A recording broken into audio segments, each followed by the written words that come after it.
Cześć, z tej strony Agnieszka z Pastel Garden. W dzisiejszym odcinku opowiem Wam, jak zabezpieczyć rododendrony na zimę i co w czasie zimy jest dla nich jeszcze ważniejsze niż samo okrycie. Przygotuj sobie coś dobrego do picia i zapraszam do oglądania.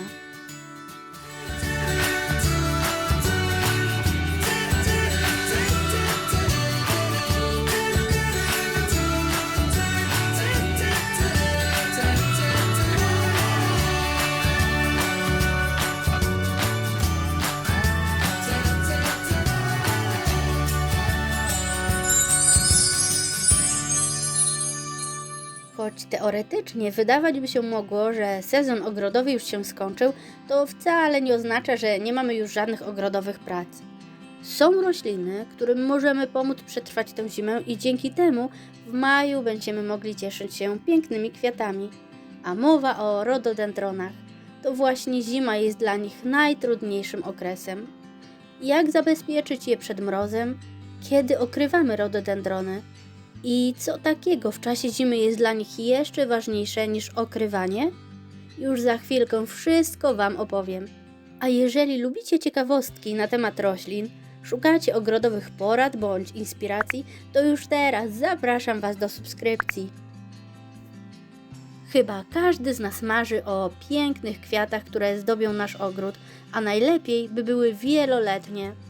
Rododendrony zdecydowanie należą do roślin, które warto mieć w swoim ogrodzie, gdyż już od połowy maja zdobią nasz ogród swoimi pięknymi, kolorowymi pomponami.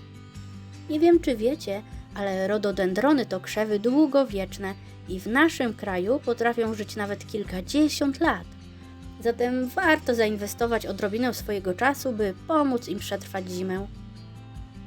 Pewnie nieraz ktoś Was prosił o radę w trudnych sprawach i za każdym razem, aby nasza rada była pomocna, musieliśmy zrozumieć daną osobę oraz sytuację, w której się znalazła.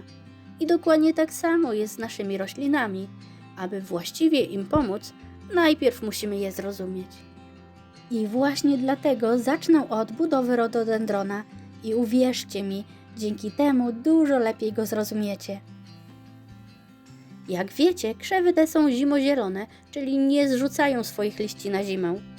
Oznacza to, że przez cały czas, nawet zimą, tracą wodę w procesie transpiracji, czyli parowania wody z aparatów szparkowych.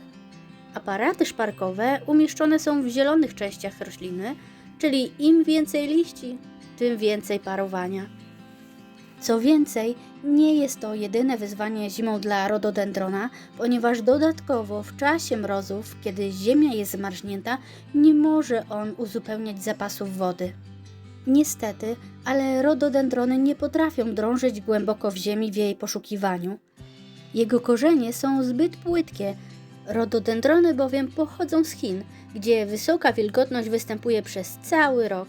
Zatem w swoim naturalnym środowisku nie miały potrzeby szukania wody głęboko w gruncie, jak na przykład nasze rodzime krzewy czy choćby róże. Wyobraźcie sobie, że korzenie nawet kilkumetrowych rododendronów nie przekraczają głębokości 25 cm.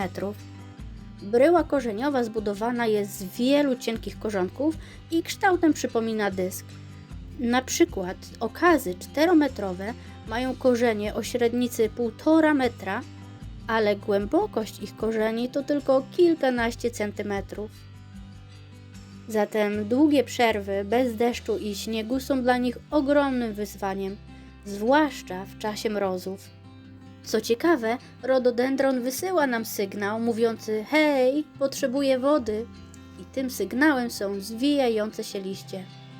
Dodatkowo nasze krzewy zawiązały pąki kwiatowe już jesienią, dlatego jeśli będą narażone na suszę, to w pierwszej kolejności uschną im właśnie pączki kwiatowe, a tego przecież nie chcemy. Zatem najważniejszą czynnością w czasie zimy dla rododendronów jest ich podlewanie. Oczywiście podlewamy je wówczas, kiedy temperatura jest powyżej zera i proponuję jedną pełną konewkę raz w tygodniu. Drugą bardzo ważną rzeczą jest ściółkowanie. Do ściółkowania używamy kory, którą usypujemy pod rododendronem, tworząc taką korową pierzynkę o grubości 10 cm.